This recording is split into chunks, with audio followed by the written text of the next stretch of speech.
Hey, my name is Conrad Miles, and I'm director of photography on Takedown with Chris Hansen. And I'm Jason Fraley. I'm the field producer and also camera op, do all the hidden camera stuff. Well, right now you're watching Takedown Tales, and we take you behind the scenes and more. Things you might not see on TV. Camera setups, hidden cameras. What's going on before the camera rolls? So we're gonna talk about it all. All of it. So let's get into it. And what is Tim coming for him? He is coming to beat my ass. What do we know about Tim? He is literally 5 minutes away and is 36. And he's meeting a girl who is how old? 14. 14. But I was like, I'm sorry, I'm pretty boring, I know. And he goes, well, you want me to come hang out with you? And I was like, just wondering what to expect is all. And he's like, well, there's some things I'm gonna have to ask you to tell me that you're 18 though. Because he wants me to say I'm 18. And I was like, okay, like what? And he goes, like eating your ass. And then he asked if I was a virgin and that he can eat pee for days. Prince Charming. Yeah. And he does not have the address yet. No, I pretty much am trying to stall him because he told me to wait. But he wants it, so. Got it. So he's a fast mover. Yeah, that's what he's on that app for, is just looking to. And then I said on the messages here, when we switched to texting, I was like, just to make sure you're cool with me being 14, I promise, like I'm mature, but I totally get it if you don't want to. And he asked if it was a trap or if I was law enforcement. And I said, no, are you a cop? Because you have to tell me. And he's like, as long as you're cool and I'm not in danger, we are good. Tim, I want to say he was interesting, but he's a former military guy. I would think he would know better. I think they'd hold themselves to a higher standard. But, I mean, he's not the first and he wasn't the last. I mean, we get a lot of guys that show up and they're like, I wasn't trying to do anything, not admitting to anything that they said, even when Chris is repeating the chats to them. They're like, oh, it doesn't mean that, or I didn't say that. But this guy came in sorry as soon as he walked in. He knew he was in trouble. I knew I was wrong before I got here. Got it. Were you in the military? Yes. How many years were you in 8 the years, military? 10 months, 5 days. Okay. And where did you serve? I was at Fort Stewart, Fort Campbell, Fort Hood, and I was in Liberia, West Africa. We were up very late, I believe, to get Tim. This was a Polk County sting. The thing about Polk County stings is whenever we're doing it in a house, they actually have cameras like all down the street. We come and run and gun. Yeah. Because they already have hidden cameras around. They already have their cameras around. And we can kind of see that and we can kind of look and, you know what I mean? We can get some of those, we can get some of that footage and stuff like that as well. But this is more of like a plug and play when we go to Polk County. Kind of like being ready for anything, really run and gun style. So, you know, we've been working with Polk for a little minute now. Yeah. And every time we work with Polk, it's intense. Well, I mean, we got to start off by talking about Sheriff Grady Judd. A 36-year-old named Timothy who had just moved to the area, military veteran, was enrolled in school to become a Harley-Davidson mechanic, decides to have a conversation with somebody he thinks is 14, almost 15. And as he's driving up to the Sting house, is on the phone with his young children himself, telling them good night. And then he walks in, you happen to be there, and as Timothy walks in, you say to him, welcome to Polk County. Right. And that's the kind of welcome we have for people who violate the law, and certainly those who want to attack juveniles. He needs to remember something. There's no Harley-Davidsons to work on in the state prison system, and that's where we're sending him for a very long time. Welcome. Polk County. And this guy just walks in, and we've got 3 more in the orbit. Absolutely. That's a lot of activity for a Friday night in Polk County, Florida. It is a lot of activity, especially since we have been working these cases together and putting these people in jail for a very long time. But you know, the good news is that we used to, in the beginning, arrest them by the van loads. And now, if we get a car full in this operation, it will be a lot of folks. The reality of it is they stay away from Polk County Hopefully they stay away from this activity, but we both know they're not going to do that. You've sent this message out for many years now. Is it taking effect? And we still see guys showing up. This is a busy night, and this op will be going for another 3 nights after this. Certainly, I think it is taking effect because we've gone from literally van loads of arrests initially to a very few arrests. The courts have gotten significantly tougher on these folks They sure as have, well, especially here in Florida and Polk County. But we don't mess around. And I don't keep it a secret.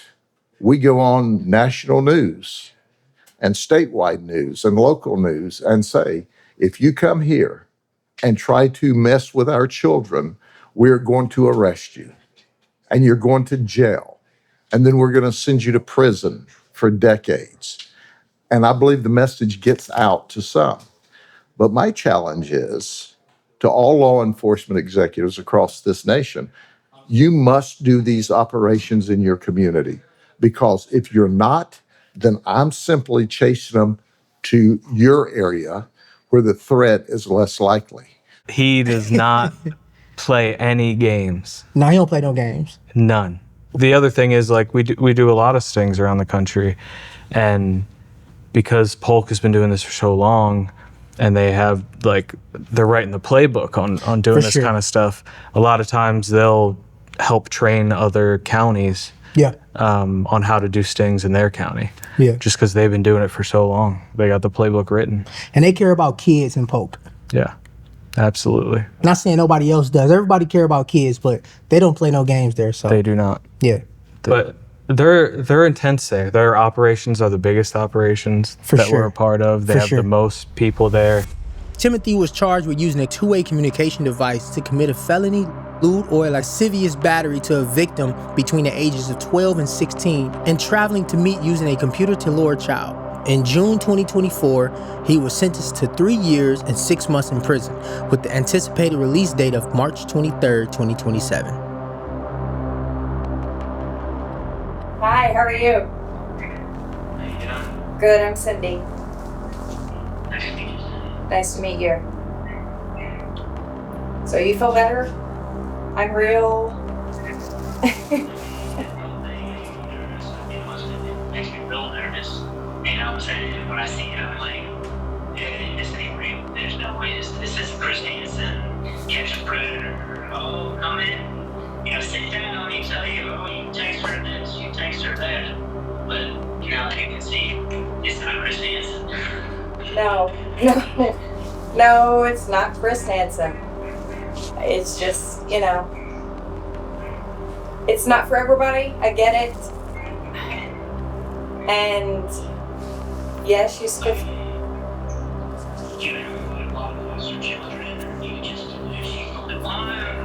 No, I don't have a lot. There's not really much of a story. She's my foster kid. She's 15. She's a great kid. She's curious. She wants to know. I want to keep her safe.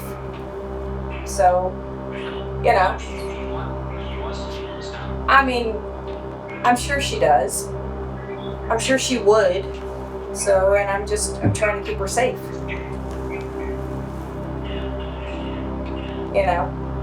Is it right? No, probably not, but she's 15.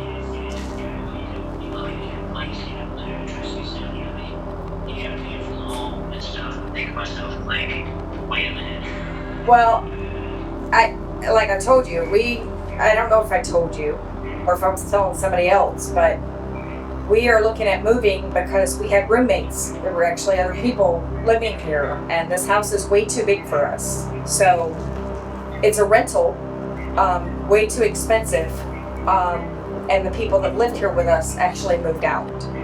So this was the end of last month-ish. So it's been a struggle. I'm not gonna lie. So yeah, we're looking at going to something much smaller. So, but I'm not gonna waste your time because I know it's late. But do you want to see Skylar? Hi. Hi. Hey. I'm good. How are you? I'm ready. All right, Skylar. Thank you.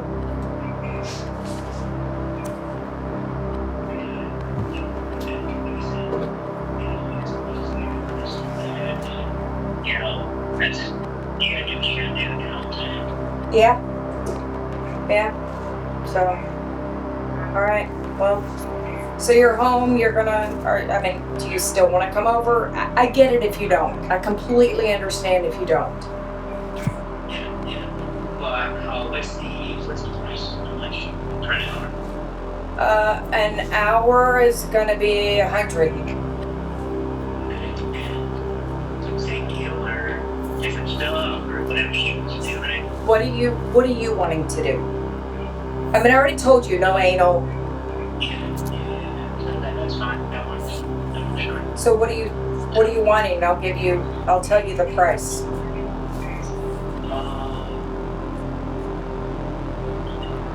Let's just go with the same price, the same stuff. That's fine. I can pick up condoms or something, you know? I was thinking there, but he's 15. Okay. All right. So for an hour. But I'll pay extra cash just in case I change my mind, and we'll go from there. Okay. Do you know about how long? Probably 35 to 45 minutes. I'm gonna take a shower real quick, get ready, and I'm like 35 minutes from you guys. Okay. Sounds good. See you in a bit. Background of this was we had been talking to him all week, and we'd been trying to get him. We've been talking to him and seeing if he's going to show up. And he would say that he's going to, but then he wouldn't show up.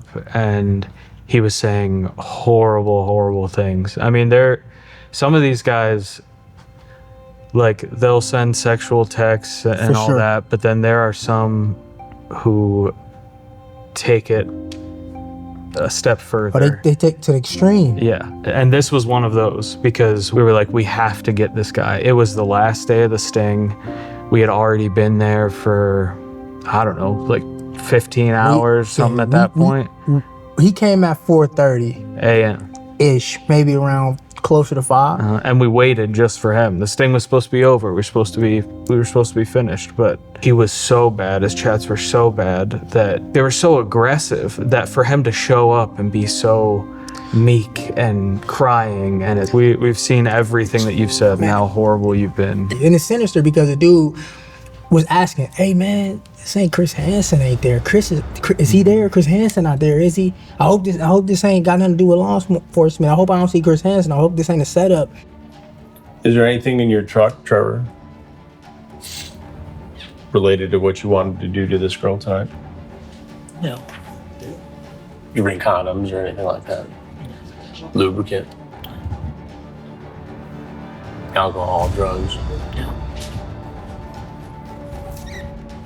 Do you have any hobbies or anything, Trevor? I was a car guy. Car guy. How many cars you got?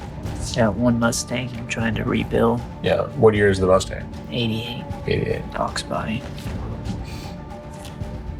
All right, Trevor. Well, thank you for talking to me. I appreciate it.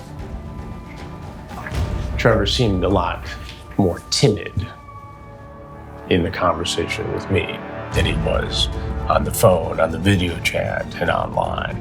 But they're intense there. Their operations are the biggest operations we're a part of. They have the most people there. They bring in people from other counties that want to come learn what they do. Like, you gonna get scared straight when you show up to an op. When you show up to a sting trying to see a kid, you gonna get scared straight. They don't hold back. They don't play no games.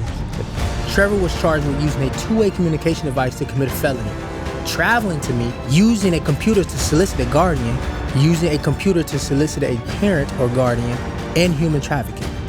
In January 2025, Trevor was sentenced to 8 years in prison. His current release date is April 8, 2031.